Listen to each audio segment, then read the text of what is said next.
que rapporte ou coûte un réseau d'eau. Comme Didier le disait tout à l'heure, si on prend le plan communal de l'eau, c'est un outil qui permet justement de mesurer année par année si l'activité eau est rentable ou pas. À Theux, le plan communal de l'eau le montre et le comité de contrôle de l'eau l'a également approuvé. En 2012, c'était un service qui, amortissement compris, donc on prend vraiment l'ensemble, était déficitaire. Et donc clairement, le service de l'eau n'est pas quelque chose qui permet de gagner de l'argent à partir du moment où on intègre l'ensemble des éléments, amortissement compris. Oui, l'amortissement, c'est un détail important. Didier Gilkine et puis Mathieu Dahl. Non, tout à fait, mais c'est le principe de l'application d'un coût vérité. On prend tout ce qui est dépenses et on le répercute de manière mutualisée à l'ensemble des citoyens qui bénéficient du service. Voilà. Didier Gilkine, à ce moment, vous connaissez la valeur de votre réseau d'eau? Si vous deviez le revendre demain, il vaut combien? Pas du tout. Quand nous sommes arrivés au collège en fin 2006, début 2007, on s'est rendu compte que peu d'investissements avaient été réalisés au cours des années précédentes. Donc on s'est rendu compte que le travail était important. Vous avez évoqué tout à l'heure les délimitations de zones de prévention. Nous sommes pleinement occupés à réaliser toutes ces zones de délimitation qui doivent être déposées d'ailleurs avant décembre 2015 auprès du SPOE. Donc on en est vraiment aux travaux de délimitation des zones et d'aménagement des périmètres de protection.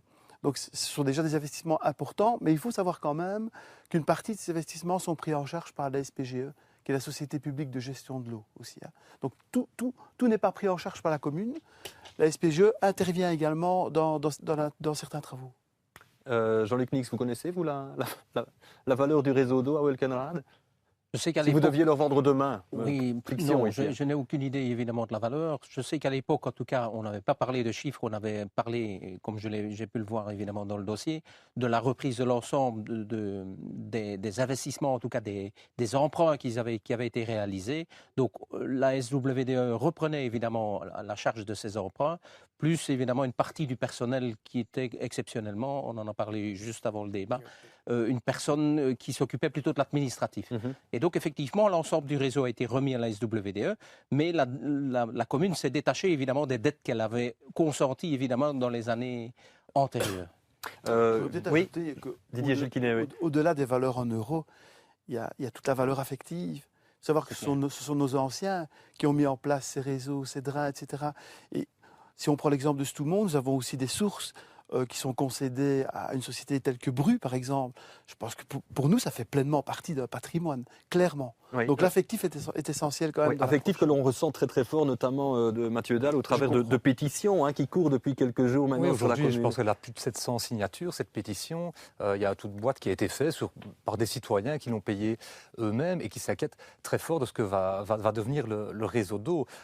Et notamment, dire la perte patrimoniale au niveau de la commune. Je pense que c'est vraiment un grand souci, puisque ici, on se contente d'un chiffre qui est donné par l'acheteur.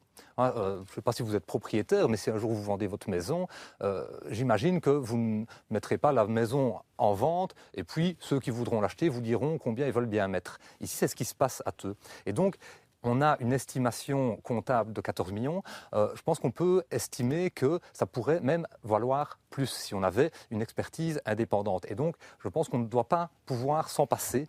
On ne peut pas économiser cette étape-là d'expertise du réseau pour savoir combien ça vaut, combien on doit le vendre, puisqu'on cède la propriété à un tiers. Et ça c'est vraiment essentiel. Michael Van Lubeke.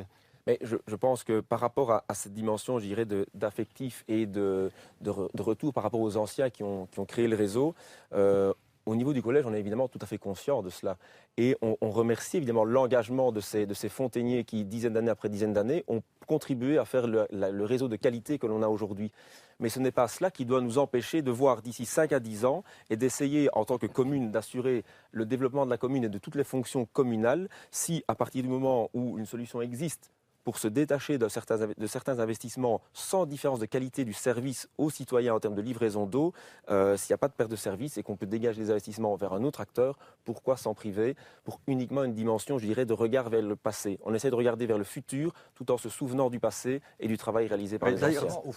Dans le futur, il est faux de dire que la commune va devoir investir des sommes folles et que le prix de l'eau va augmenter et que ça va plomber les finances communales, puisque rien si en 2012, par exemple, on avait déjà cédé le réseau d'eau, on aurait dû trouver 222 000 € en plus pour équilibrer le budget, si on enlève le poste eau.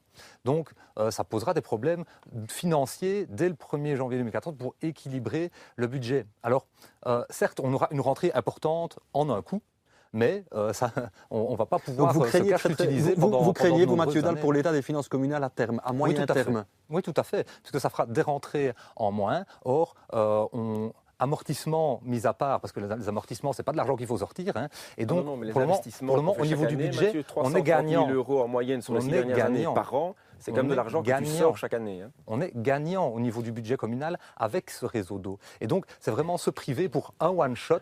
C'est comme si on vendait un bâtiment pour être locataire. C'est pas très intéressant.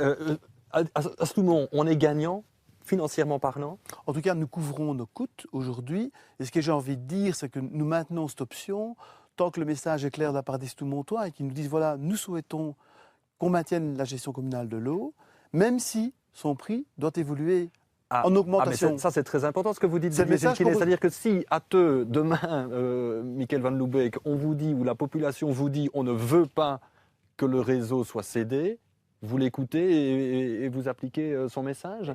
Je veux dire, la gestion communale, elle doit être globale. Donc, si on dit on ne veut pas, moi je demande comment voulez-vous financer les investissements dans 5 à 10 ans? Est-ce que vous voulez perdre de votre pouvoir d'achat en augmentant le taux d'imposition Ça, c'est faux. pour financer ces investissements dans Ça, 5 c'est à faux. 10 ans? Parce qu'il faut faire des choix au niveau politique, c'est ça. Gérer, que ce soit une entreprise, une commune ou même une famille, ce sont des choix. Au niveau budgétaire, il faut faire des choix. La proposition du collège, effectivement, est de dire, pour le futur, on veut pouvoir continuer à investir dans toute une série de fonctions communales. On prend de l'avance par rapport à des difficultés que les communes de manière générale vont connaître. Gouverner, c'est prévoir. Mathieu l'a répété encore au dernier conseil communal. Il nous a conseillé Restons de faire prévoyants. comme cela. Gouverner, c'est prévoir et pas d'attendre que les problèmes se présentent. Il a même cité Jean-Luc Dehaene qui avait apparemment cette technique.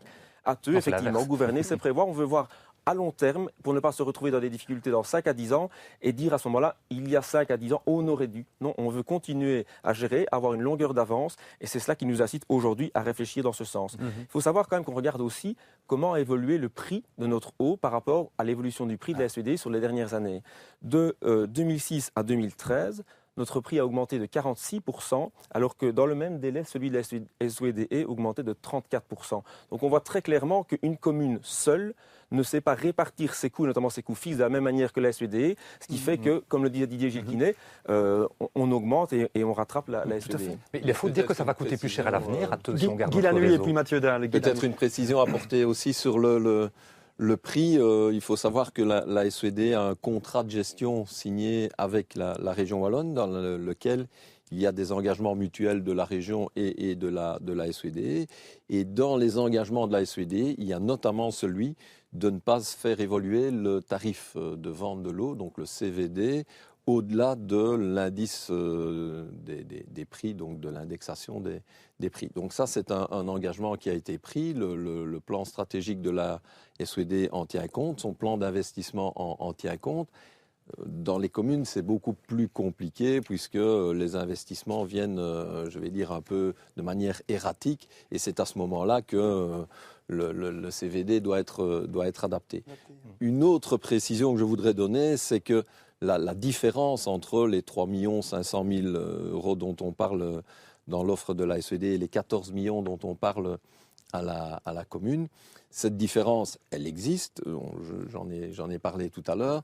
Ce dont il faut être conscient, c'est que ce n'est pas ce que la SED va payer et ça ne conditionne pas ce que la SED paye. Il y a deux choses différentes et M. Van Loobeek l'a bien rappelé tout à l'heure.